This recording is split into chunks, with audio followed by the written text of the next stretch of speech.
Welcome to the Arenas podcast, the analysis of and responses to extremist narratives, where we explore the depths of extremist narratives across Europe.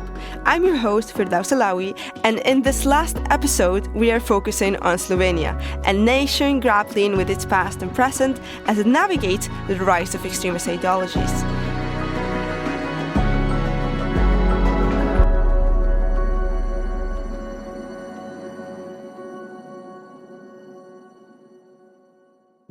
The Republic of Slovenia is a country located at the northern shores of the Adriatic Sea, with a population of 2.1 million inhabitants.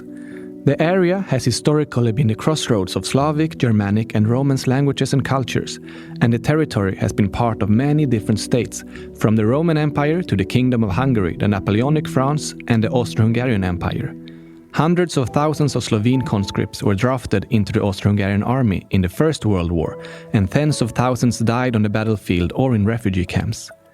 Independence was declared in 1918, with the establishment of the new state of Slovenes, Croats and Serbs, which later merged into what would become the Kingdom of Yugoslavia, in which the Slovenian territory became the main center of industrial production. When the Axis forces invaded Yugoslavia in 1941, the Slovenian area was trisected and completely annexed by both Nazi Germany and Fascist Italy. Some parts were also incorporated into the Nazi puppet independent state of Croatia. Tens of thousands of Slovenes were expelled or drafted, and approximately 8% of the population died in the war. The Slovene partisan unit was part of the Yugoslav partisans led by the communist leader Josip Broz Tito that led the resistance and liberation in 1945. The Socialist Republic of Slovenia then became one of the constituent members of the Yugoslavian Federation. Federal Yugoslavia was a socialist state throughout the Cold War, but after the Tito-Stalin split in 1948, the country did not join the Warsaw Pact. Instead, it was a founding member of the non-aligned movement. Economic and personal freedoms were broader than in other Eastern Bloc countries, such as the allowance of unlimited border crossings into Western countries. Slovenia's industrialization continued, and its domestic product was 2.5 times higher than the average of Yugoslav republics. The late 1980s saw the growth of the Slovenian anti-communist movement and the founding of the party the Social Democratic Union of Slovenia, which later would change its name to the Slovenian Democratic Party. In December 1990, more than 88% of the electorate voted for a sovereign Slovenia, and on June 25 the following year, the country gained its independence. 2 days later, the 10-day war began, fought between the Slovenian Territorial Defense and the Yugoslav People's Army, ending with the Brioni Accords and little bloodshed compared to the wars that would follow in other parts of Yugoslavia.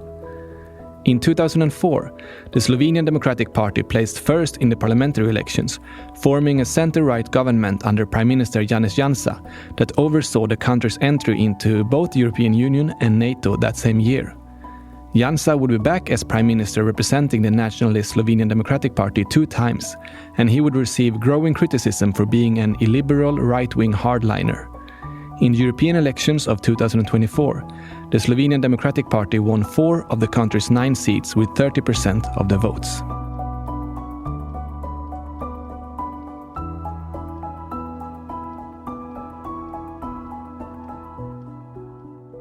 We are joined with researcher Tjaša Konovšek from the Institute of Contemporary History in Ljubljana. It's such a pleasure to have you with us today. Thank you so much for coming. Hi, hello, thanks for having me. Thank you so much. Okay, we are going to go inside the historical context in just a second, but I want to just take one moment to talk a bit about your work, Tjaša. So we have that in the last year you have worked, well, first of all, in Arenas, you are working now here. You have also done political history and mapping crisis discourses in East Central Europe, right? So from all these 3, you also have like conceptual political and cultural pluralism, but like it's such like broad that let me just focus on the last like 4 years. Can you talk a bit about like your field of research, your line of work? What do you do? Explain to us what is exactly that you focus on. Yeah, so I was very happy to get a role here, a position at the Institute of Contemporary History in 2018 as a young researcher, which is basically a fully funded PhD position, and you get your time to do your PhD, which is perfect, right? Not a lot of people get to do that. Yes. So yeah, my PhD focused on Slovene post-socialist period, and basically all of my work that continued from there then took place in the last year, as you mentioned. So maybe it looks a bit like different topics, but underneath it's all connected. So this is my basis, my PhD. And you know how it is. You get great opportunities, you meet great people, you start talking together, you start doing things together, and then you can, all of a sudden you have a chapter or you have a project. I mean, I know it's not that easy, but this is kind of the main line of how things happen. Yes, no, I totally get you. And in fact, we were just discussing this before. How about we had like the most that might seem quote unquote random opportunities, but in the end, they all help you throughout your career. So I want to focus now on arenas. First of all, I want to ask you, how are you liking it? And how are you liking focusing on Slovenia? Yes, I think this project is great. I mean, it's really necessary to have it. And especially in Slovenia, I think it's a very attractive topic and very timely. So there are many different approaches to the topic that Arenas deals with. But in Slovenia, I think especially, but also for other states, it's important to add these different aspects from different experts. So you have language scientists, you have computer scientists, you have historians, which is, of course, my part of the job, who are all working together to understand this very complex phenomenon. So in Slovenia, I think the historical perspective is very appropriate, and there is a lot of more work that needs to be done. But I think this is a very promising beginning and a great space to develop this approach. Absolutely, absolutely. And I think projects like this, you said it yourself, are very necessary to bring closer the extremist narratives. Like, it's in the name in itself, no? Like the far right, or like, what is the far right? What is extreme? What is fascism? All this is like so talked about, but like, let's sit down and let's actually talk about what every single like thing means, right? So in this case, let's talk about what does it mean in the context of Slovenia. So the anti-Slovene meta-narrative is deeply entrenched in Slovenia's intricate history, which its origins tracing back to the tumultuous events of the Second World War and the subsequent post-war era. This narrative has played a significant role in shaping the nation's identity and political landscape that we know now. Can you tell us a bit on the fundamental aspects of this meta-narrative? And we have talked before in this podcast about what is a meta-narrative, but like if you can, like circle back into and explain like in just like a second what exactly is a meta-narrative again. And can we also identify the key individuals or groups responsible for continuing with it? Yeah, so as you already said, the meta-narrative that we have, basically what is important for the Slovene case is the basic assumption that it consists of two groups. So we have the in-group and the out-group. So the in-group is basically those who belong in this story, in this meta-narrative. So it's the story that is important. So who is good, who is us, and who basically belongs. But then the out group is the opposite. So who is the other? Who is the enemy in this meta-narrative? And this is the duality that actually gives the power to this meta-narrative. So in the case of Slovenia, the in-group consists, I would say, firstly, of honest, hardworking Slovene, which reflects the sense of this national smallness. As you know, Slovenia is a relatively small state.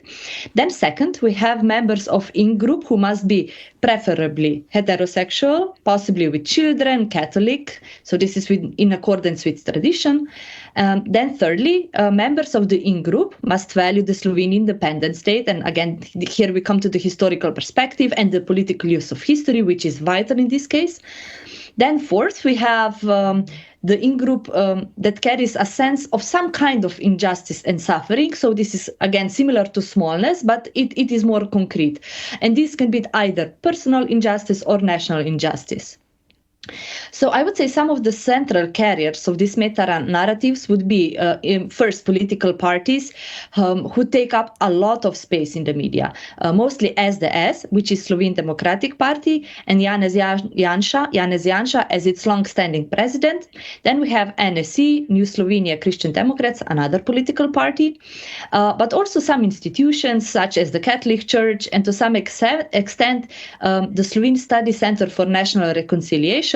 But just a quick note here. So the center exists for a few years now, and of course its activities change during time. So it's important to look at the details. So it's different for different time periods. So this institution, the Study Center for National Reconciliation, was founded under Janez Janša's government and was meant to do research regarding fascism, Nazism, and communism. So all of the totalitarian regimes, as it said. And at least in its early years, it had this very political revisionist connotation. So this would be the in-group and the carriers, but then we have the out-group. And in this meta-narrative, the out-group consists mainly of representatives of progressive political orientation. So we have left or central-left political parties, especially the left in Slovenia. Then we have individual politicians, especially if they are somehow connected to the socialist period, and they are therefore understood as a personification of the alleged persistence of communism in Slovenia. So the best example of this would be Milan Kučan, who was the leader of Slovene Communist Party back in the 1980s, and then he was the head of the party when it reformed, led it through the democratic changes. And then Milan Kučan personally was elected as Slovene president a couple of times until 2002. So this was one of the main issues in Slovenia in the first year of post-socialism, or the first decade. So then we have another part of the out-group, which consists of intellectuals who are publicly active, usually criticize the carriers of the meta-narrative, so there is an ongoing conflict, but also LGBTIQ plus community, feminists, abortion advocates, also, of course, migrants and their advocates. So here NGOs really take up a lot of space, they get a lot of heat, especially in the case of Slovenia, I would say Institut 8. Marec, the 8th of March Institute with Nika Kovač as the director. So this is a very prominent element of the out-group in this meta-narrative. Mm-hmm. I see. Then we can clearly see a very divided country. So like it's basically two sides, and it seems that there's no nuance. There's not such thing as like maybe an intellectual that like is in the in-group. It's like, no, like it's one thing or the other.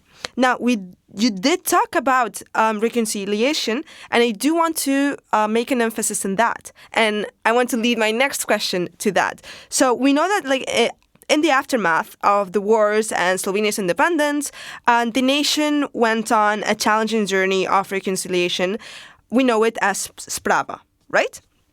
This process is aimed to bridge the divides created by conflict narratives. So like we are trying to bring together those like two groups, two very clear groups that have conflicting narratives, as we have said, and that have experienced different surroundings in the country's past, particularly in the events of the Second World War and the post-war period. How have these pivotal moments in Slovenia's history influenced the development of the Sprava narrative? Can you explain a bit the significance of these events in shaping the nation's understanding of its past and its effort to reconcile those conflicting experiences? Like, how does it lead us from being so divided, and like, does it actually reconcile? Like, have we actually reached that point, and can we reach that point in the future? Yeah, great question. So just to circle back a bit to this idea that this is a very clear division. In this meta-narrative, definitely it is a very clear division. And that is just one interesting kind of empirical evidence. So it's the public opinion polls that they are conducted in Slovenia for decades already now. And they keep asking these same questions about these perceived division to left and right.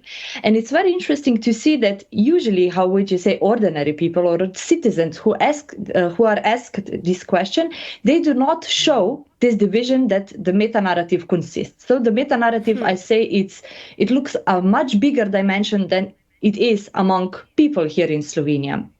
And now, to circle back again to Sprava, as you said, the Slovene meta-narrative, I would say it comprises two connecting elements. So first is Sprava, reconciliation, and the second is anti-communism. So they are tightly connected.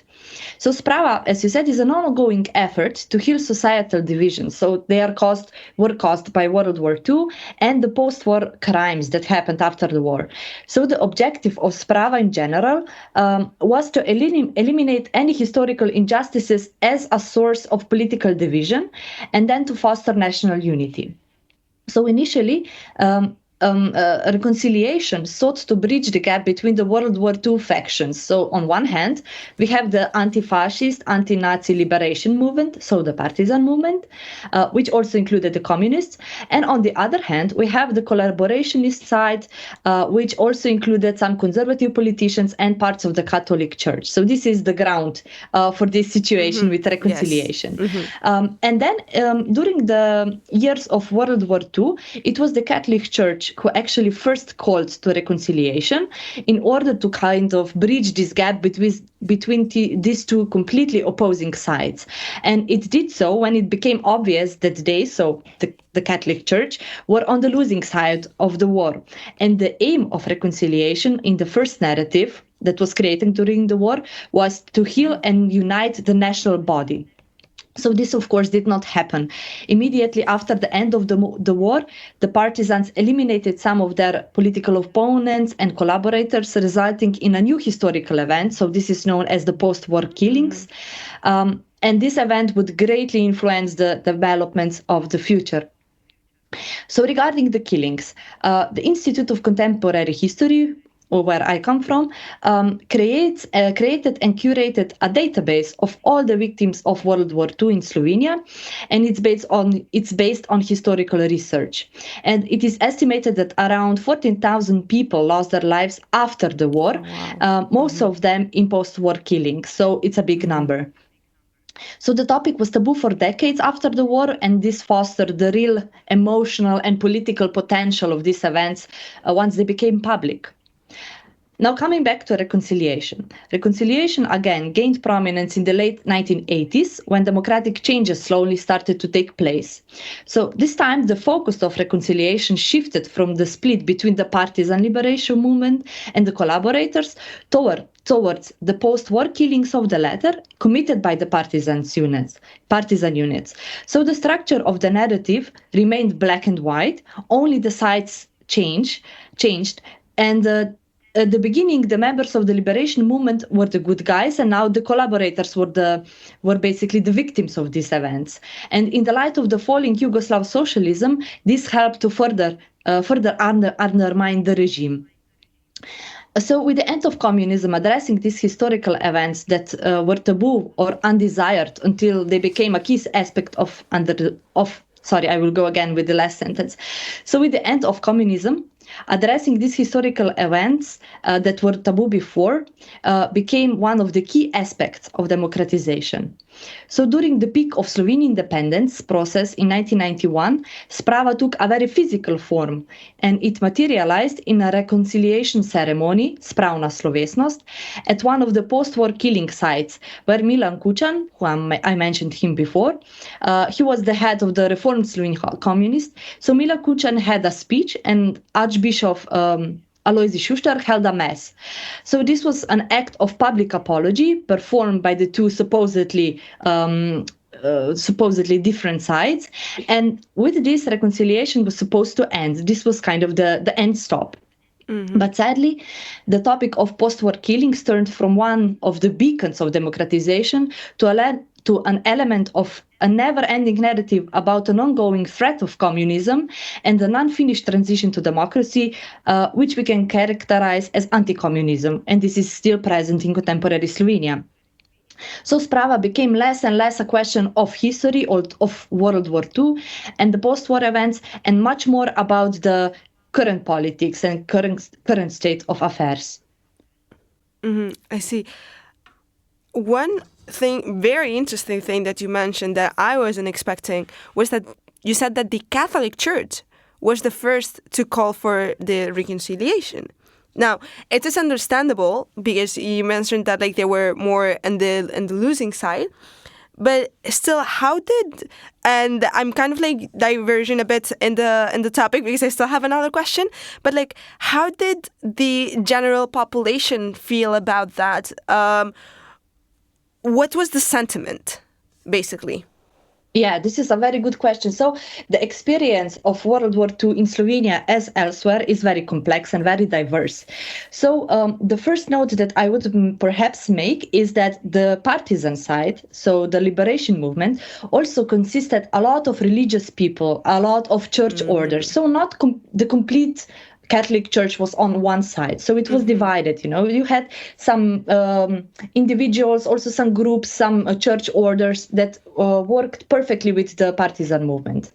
Then on the other side, the head of church, so I would say the political aspect of the church, of course, opted anti-revolutionary side. Yes. So it's very, very, very complicated to say that the partisan movement reacted in one way because it was so heterogeneous. But in general, the partisan movement, they had the higher ground in regard to war, in regard to people's support. So, of course, this call from the Catholic Church to reconcile was not accepted well. And it didn't resonate with people, neither politically nor with the regular people who actually fought and experienced the occupation years before that. So it was too much for the time, I would say. I see. Yeah. So I'm trying to think in a way to put it, because it sounds like the Catholic Church was trying to move on quicker than the population was willing to, or was ready to, as you say. Now, when it comes to women, because I want to put another emphasis on that, in the context of Slovenia's political transition, what we're talking about, the reconciliation as well, and this rise in national narratives, and I want to focus more in contemporary Slovenia now. How has gender played a role? Specifically, what has been the experience of women during this period and now? Yes, so nationalism and gender are, of course, very closely linked topics, and this is also true for Slovenia. So taking a look at historical development of this issue, we can see that during World War II, the question of gender was included under the question of the Communist Revolution and the National Liberation Movement. So it was not a separate issue. The logic was something like this. When the people will be free of the occupying forces and the revolution prevails, the gender issue will be solved as a consequence. So the partisan movement and the revolutionary period was deeply influenced by the centuries-old anthropological situation, which is Christianity. So I'd already said that a lot of the population that was part of the partisan movement was very traditional, not the revolutionaries as you would imagine, given the name. So the Second World War was the period that shifted these gender roles in Slovenia and elsewhere, as you know, and allowed women to enter the male spheres. And this is also true for Slovene partisans, because we had specific partisan women fighters, so specific women fight forces, and they were trained the same as men. But it is interesting when you read, for example, memories or statements from these women. They kind of described their experience in a very traditional way. So they were usually described as mothers, as sisters, as wives, but who, because of the circumstances, also have to take up the roles that were usually reserved for men. But in general, women actually gained a lot of new rights, but also gave legitimacy to the national liberation movement. So it was a two-way street. Then during the time of communism in Slovenia, women's positions and rights experienced significant transformations again. So the communist government promoted gender equality as a core principle, leading to increased female participation in the workforce and also in political life. Then women gained legal rights to education, employment, reproductive health, and the state greatly supported childcare and maternity leave, which is very important in my view. So despite these advances, traditional gender roles, of course, persisted in some areas, and women often faced the double burden of professional and domestic responsibilities. But overall, the communist period marked a notable progress in women's rights, laying the foundation for further development. And after Slovenia became independent in 1991, women's positions and rights, of course, continued to evolve, building on the foundation laid by the communist era. So the new democratic government enacted laws to ensure gender equality, promoting women's participation in political, economic, and social spheres. And Slovenia joined international conventions on women's rights, aligning its policies with the European Union standards after its accession in 2004. But now, regarding these extreme narratives that we are talking about today, gender is still a very contested topic because it was so prominently featured in the partisan movement in the years of socialism. So every time then socialism is criticized, or at least oftentimes that socialism is criticized, and the Second World War is criticized, also gender falls under this category.